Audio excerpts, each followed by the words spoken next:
মাঝে মধ্যেই আমি এই Arakan army, Rakhine state, Arakan federation এসব নিয়ে কথা বলি। এবং এই যে আপনারা ইতিমধ্যেই জেনেছেন, আমিও বলেছি, অন্যদের কাছ থেকেও শুনেছেন যে বাংলাদেশের টেকনাফে আমেরিকা একটি সাপ্লাই বেস স্থাপন করতে যাচ্ছে। যে আমেরিকার সাপ্লাই বেস এবং আমেরিকা বাংলাদেশ সরকারকে অনুরোধ করেছে একটি মানবিক সহায়তা করিডোর প্রদান করতে। আপনারা নিশ্চয়ই আপনাদের মনে আছে যে কয়েকদিন আগে জাতিসংঘের মহাসচিব এসেছিল রমজান মাসে, এবং খুব ঘটা করে তিনি রোহিঙ্গাদের সাথে ইফতারি করেছিলেন।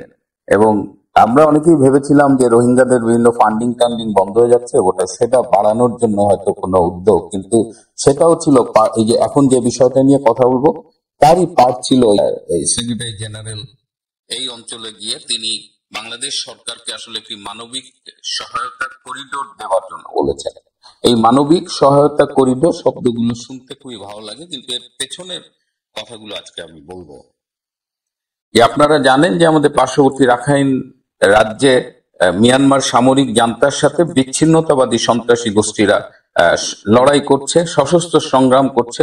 তার মধ্যে আরাকান আর্মি রয়েছে, চীন ন্যাশনাল ফ্রন্ট রয়েছে, এরকম আরো অনেকে রয়েছে, ন্যাশনাল ডেমোক্রেটিক অ্যালায়েন্স, এসব বিভিন্ন বিচ্ছিন্নতাবাদী গ্রুপ আছে। এবং আরাকান আর্মি কিন্তু খুব রিসেন্টলি বেশ কিছু সাকসেস অ্যাচিভ করেছে। তারা রাখাইন রাজ্যের অনেকখানি দখল করে ফেলেছে। এখনো 3টা গুরুত্বপূর্ণ শহর মিয়ানমার জান্তা সরকারের অধীনে আছে, বাট বাকিটা আরাকান আর্মির কাছে রয়েছে। এখন আরাকান আর্মির যুদ্ধে বিভিন্ন খাদ্য সহায়তা, মেডিসিন সহায়তা, বিভিন্ন ইকুইপমেন্ট রিলেটেড সাপোর্ট এবং বিভিন্ন অস্ত্র সহায়তা দেওয়ার জন্য একটা করিডোর দরকার ছিল, যেটা বাংলাদেশের টেকনাফ, মানে বাংলাদেশের টেকনাফ থেকে আপনি খুব সহজে এই আরাকান আর্মির কাছে বিভিন্ন সহায়তা পৌঁছে দিতে পারেন। সেটা হোক নন লিথাল ম্যাটেরিয়ালস, খাবার মেডিসিনের মতো, কিংবা সেটা হতে পারে বিভিন্ন রকমের অস্ত্র। তো আমেরিকা তারা অনেকদিন ধরে বার্মা অ্যাক্টের অধীনে এই বিচ্ছিন্নতাবাদীদের গণতন্ত্রপন্থী শক্তি অভিহিত করে সহায়তা দিয়ে আসছে। এবং এবার মানে তারা এই শেখ হাসিনা সরকারের কাছে এই মানবিক করিডোরের নামে এই সাপোর্টটা চেয়েছিল। তারা চেয়েছিল যে বাংলাদেশে একটা সাপোর্ট বেস তৈরি হবে, সেইখান থেকে তারা এই সাপোর্ট গুলো প্রোভাইড করবে। তো শেখ হাসিনা বলেছিলেন যে বাংলাদেশের মাটি কোনো বিদেশি শক্তির যুদ্ধের জন্য বা সশস্ত্র সংগ্রাম বা সংঘাতের জন্য ব্যবহৃত হতে দেওয়া হবে না। এটা শেখ হাসিনার একটা বড় অপরাধ ছিল, এবং এই কারণে শেখ হাসিনাকে ক্ষমতার থেকে অসম্মানজনক ভাবে সরিয়ে দেওয়া হলো তথাকথিত বিপ্লবের নামে, যেটি ছিল মেটিকুলাসলি ডিজাইন্ড একটা ষড়যন্ত্র। এবং যতই দিন যাচ্ছে এই ষড়যন্ত্রটা কিন্তু ক্লিয়ার হচ্ছে। শেখ হাসিনা বাংলাদেশের সার্বভৌমত্ব বিকিয়ে দিতে চাননি। শেখ হাসিনা বাংলাদেশের মাটি বিদেশি শক্তির কাছে লিজ দিতে চাননি। এই অপরাধে তিনি শাস্তি পেয়েছেন। তাকে সরিয়ে আনা হলো আমেরিকার তাবেদার এই খুনি ডক্টর ইউনূসকে। এখন ডক্টর ইউনূস ক্ষমতায় এসে আমি একটু সাধারণ মানুষের ভাষায় বলি, লেম্যান ল্যাঙ্গুয়েজের ভাষায় বলি, যে ডক্টর ইউনূস আসলে আমেরিকার একটা পাপেট, তাকে ওখানে বসানো হয়েছে। এবং ডক্টর ইউনূসের একটাই কথা যে আমেরিকা তোমার কি কি লাগে বলো, আমি তোমাকে দিয়ে দেব। এর বিনিময়ে আমেরিকা ইউনূসকে আশ্বস্ত করছে যে তোমাকে আমরা ডিস্টার্ব করব না। সুতরাং দেশ ধ্বংস হয় যাক, দেশ গোল্লায় যায় যাক, ইউনূসের কিছু যায় আসে না। ইউনূসের হলো ক্ষমতা লোভী, ইউনূসের ক্ষমতায় থাকাটাই গুরুত্বপূর্ণ। এবং আমেরিকা এটা জানে বলেই তার মতো একজন দেশদ্রোহী আমি বলবো, বা একজন ক্ষমতা লোভীকে এই জায়গায় এনে বসিয়েছে ইন্টারিম গভর্নমেন্টের প্রধান উপদেষ্টা হিসেবে।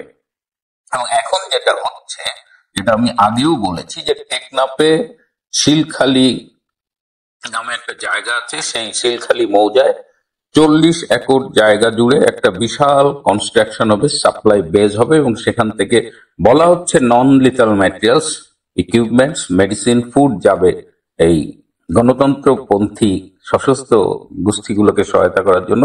কিন্তু আই ডাউট যে ওখান থেকে আর্মস যাবে কিনা। এবং আমি আগেই বলেছি যে কক্সবাজার এয়ারপোর্টটাকে একটা ড্রোন ঘাঁটি করা হবে, সেখান থেকে ড্রোন অ্যাটাক পরিচালিত হবে মিয়ানমার জান্তা সরকারের অধীনে। এইটুক পর্যন্ত আমি বলেছি, কিন্তু এর পেছনে আমার কাছে আরো কিছু ইন্টারেস্টিং ইনফরমেশন আছে, এবং যে ইনফরমেশন গুলো শুনলে একজন সচেতন দেশপ্রেমিক বাংলাদেশী নাগরিক হিসেবে আপনার পিলে চমকে উঠবে। আমরা শুধু বাংলাদেশ, আমেরিকা, আরাকান আর্মি বা বিচ্ছিন্নতাবাদী সিএনএ অন্যদের গল্প শুনছি এবং মিয়ানমার সরকারের গল্প শুনছি, কিন্তু এই গল্পের আরো কয়েকটি স্টেক হোল্ডার্স আছে। মিয়ানমারের সাথে চীনের কি সম্পর্ক? আমরা সবাই জানি যে মিয়ানমার জান্তা সরকারকে চীন একদম সরাসরি সহায়তা প্রদান করছে। চীনের সাথে মিয়ানমারের বাণিজ্যিক, অর্থনৈতিক, কূটনৈতিক সম্পর্ক অত্যন্ত গভীর। এই যে রাখাইন রাজ্যে যে সংগ্রামটা হচ্ছে, এখানে চাকফিউ নামে একটা জায়গা আছে, সেখানে চীনের $7 বিলিয়ন বেশি ইনভেস্টমেন্ট আছে। চীন তার ভারী শিল্পের জন্য, হেভি ইন্ডাস্ট্রিজ এর জন্য যে ক্রিটিক্যাল মিনারেলস ইম্পোর্ট করে সারা পৃথিবী থেকে, তার অর্ধেকই তারা ইম্পোর্ট করে মিয়ানমার থেকে। এছাড়া চীনের সাথে যেটা বললাম যে অনেক রকমের সম্পর্ক আছে। তো চীন, মিয়ানমার আর আমেরিকার মধ্যে যুদ্ধ হবে, বা আরাকান আর্মি বা বিচ্ছিন্নতাবাদীদের সাথে মিয়ানমারের যুদ্ধ হবে, সেখানে আমেরিকা বাংলাদেশকে ইউজ করে তার সাপোর্ট করবে, চীন কি করবে? এবার আসেন রাশিয়ার সাথে মিয়ানমারের কি সম্পর্ক। 2019 সাল পর্যন্ত মিয়ানমারে সবচেয়ে বেশি আর্মস সাপ্লাই আসতো চায়না থেকে, সবচেয়ে বেশি অস্ত্র কিন্তু চাইনিজ অস্ত্রের কোয়ালিটি অনেক সময় আশানুরূপ না হওয়ায় 2020 সাল থেকে মিয়ানমার অনেক বেশি অস্ত্র রাশিয়ার থেকে কিনছে, এবং বর্তমানে রাশিয়া হলো মিয়ানমারের নাম্বার অন আর্মস সেলার। মিয়ানমারের কাছে যা সব দেশ অস্ত্র বিক্রি করে তার মধ্যে শীর্ষে আছে রাশিয়া।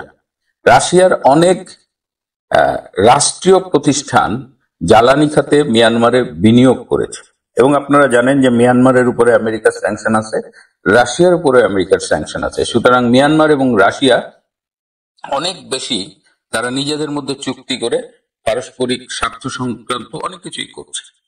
এবং আরো একটা তথ্য আপনারা জানেন হয়তো, যে রাশিয়া ইউক্রেন যুদ্ধে রাশিয়াকে উত্তর কোরিয়া কিন্তু অনেক হেল্প করছে আর্মস দিয়ে, লজিস্টিক সাপোর্ট। এই উত্তর কোরিয়ার বাইরে মিয়ানমারও রাশিয়াকে অনেক গোলা বারুদ এবং সামরিক যন্ত্রাংশ দিয়ে হেল্প করেছে। সো রাশিয়া এবং মিয়ানমারের সম্পর্কটা কিন্তু খুব স্ট্রং। এর বাইরে ইন্ডিয়ার সাথেও মিয়ানমারের একটা সম্পর্ক আছে। এই যে এই রাখাইন রাজ্যে সিটওয়ে, এই স্টেটের রাজধানী হলো সিটওয়ে, এই সিটওয়ে সি পোর্টে ইন্ডিয়ার একটা বড় বিনিয়োগ আছে। এছাড়া Kaladan multi modal transportation project, এটাও ইন্ডিয়ার একটা বড় প্রজেক্ট। এর বাইরেও ইন্ডিয়ার সাথে মিয়ানমারের অনেকগুলো সেক্টরে ইনভলভমেন্ট আছে।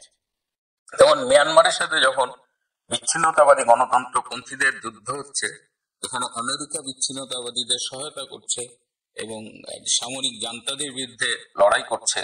এবং বার্মা অ্যাক্ট, যেটার কথা আমি আগেই বলেছি, যে 2022 সালের 15 ডিসেম্বর যেটি আমেরিকার কংগ্রেসে পাস হয়েছে, সেই বার্মা অ্যাক্ট অনুযায়ী কিন্তু আমেরিকা এই সাপোর্টটা প্রোভাইড করছে, অং সান সুচিদের মুক্তি দাবি করছে। এবং সেই বার্মা অ্যাক্টে এটাও লেখা আছে যে যেসব দেশ বা শক্তি মিয়ানমার জান্তা সরকারকে হেল্প করবে, অ্যাসিস্ট করবে, ফান্ডিং করবে, তাদের বিরুদ্ধে আমেরিকা এই বার্মা অ্যাক্ট অনুযায়ী ব্যবস্থা নিতে পারে। তার মানে কি দাঁড়াচ্ছে? সংঘাতটা আমরা যত ন্যারো ডাউন করে আনছি, যত ছোট মনে করছি, সেটা কিন্তু তা না। এটা একটা বিশাল একটা সংঘাত। এই পুরো জিও পলিটিক্যাল সিচুয়েশনটা এখন কমপ্লিকেটেড হয়ে গেছে এই দক্ষিণ এশিয়ার এই অঞ্চলে। বাংলাদেশ এখন কি করছে? বাংলাদেশ এখন এই পুরো সংঘাতের এবং সম্ভাব্য একটা বৃহত্তর কনফ্লিক্ট বা ওয়ারের অংশ হয়ে যাচ্ছে। এখন একটা খুব সাধারণ কথা বলি আমি, এর জন্য সমর বিশারদ হতে হবে না। মিয়ানমার বা মিয়ানমারের সংশ্লিষ্ট শক্তিগুলো যখন দেখবে যে তাদের বিরুদ্ধে যুদ্ধে বাংলাদেশের একটা অঞ্চল থেকে সহায়তা আসছে, সাপ্লাই আসছে, তখন মিয়ানমার কি মনে করতে পারে না যে ওই সাপ্লাই বেসকে আমরা অ্যাটাক করি? মিয়ানমার কি মনে করতে পারে না যে ওই যে টেকনাফের শিলখালিতে যে সাপ্লাই বেজ আছে, ওই যে এয়ারপোর্টে যে ড্রোন বেজ আছে, ওইখানে অ্যাটাক করা উচিত?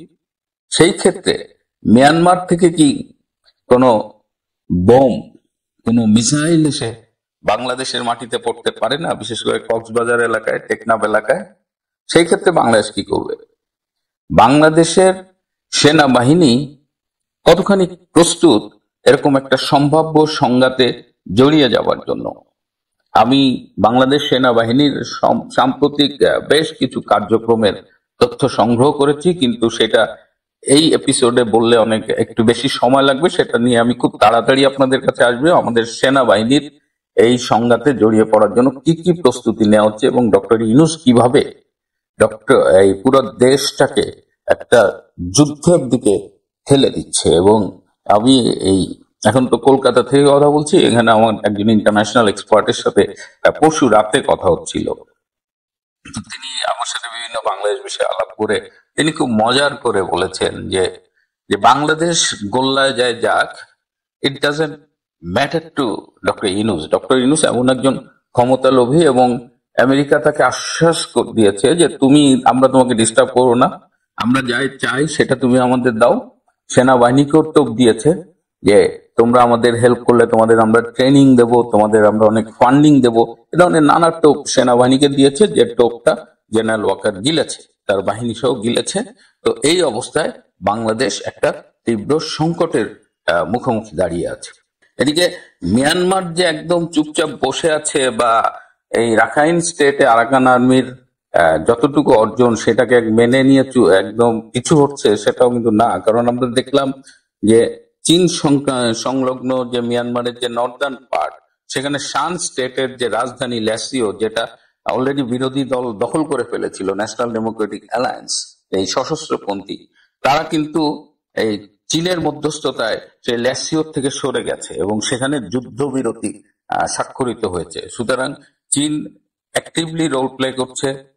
রাশিয়ার যুদ্ধজাহাজ 3টা যে এই যে বাংলাদেশ ঘুরে গেল নববর্ষের সময় ভারত হয়ে, আবার ভারত কিন্তু অলরেডি তার নর্থ ইস্ট স্টেট এরিয়াগুলোতে, এই মিজোরাম, নাগাল্যান্ড, এখানে তাদের সামরিক উপস্থিতি কিন্তু বাড়িয়ে দিয়েছে এবং পরিস্থিতি প্রত্যক্ষ করছে। রাশিয়া তার এত বড় ইনভলভমেন্ট আমেরিকার হাতে বিনা বাধায় ছেড়ে দেবে, এটা ভাবার কোনো কারণ নাই। বাংলাদেশ যদি আক্রান্ত হয়, যুদ্ধের স্ট্র্যাটেজি হিসেবে যদি মিয়ানমার বাংলাদেশকে আক্রমণ করে বসে, বা বাংলাদেশের এক কোনায় যদি মিসাইল বোম টোম চার্জ করে, এটা অস্বাভাবিক কিছু নয়, এবং এটা খুব সাদামাটা ভাবে দেখলে মনে হয় এটাই হতে যাচ্ছে। সেই ক্ষেত্রে এই যে আপনারা সংস্কারের কথা বলে শেখ হাসিনার হাজারটা দোষ ধরে, হ্যাঁ, দেশ বিক্রি হয়ে গেল, গোল্লায় গেল, অর্থ পাচার হয়ে গেল, এত কিছু করে জুলাই আগস্ট মাসে যে কাজ করলেন, সেদিন শেখ হাসিনা কিন্তু বলেছিলেন যে এই সাদা চামড়ার বিদেশিরা তার কাছে সেন্ট মার্টিন দ্বীপ চেয়েছিল, তিনি দিতে রাজি হননি। আজকে একটু অনুধাবন করেন যে আপনাদের জুলাই আগস্টের কার্যক্রম, আমি অবশ্য আপনাদের দোষ দেই না, আপনাদের প্রতারিত করেছিল এই ইউনূস গং, এই ছাত্র সমন্বয়করা আপনাদের প্রতারিত করে আজকে বাংলাদেশকে ধ্বংসের দ্বার প্রান্তে দাঁড় করিয়ে দিয়েছে।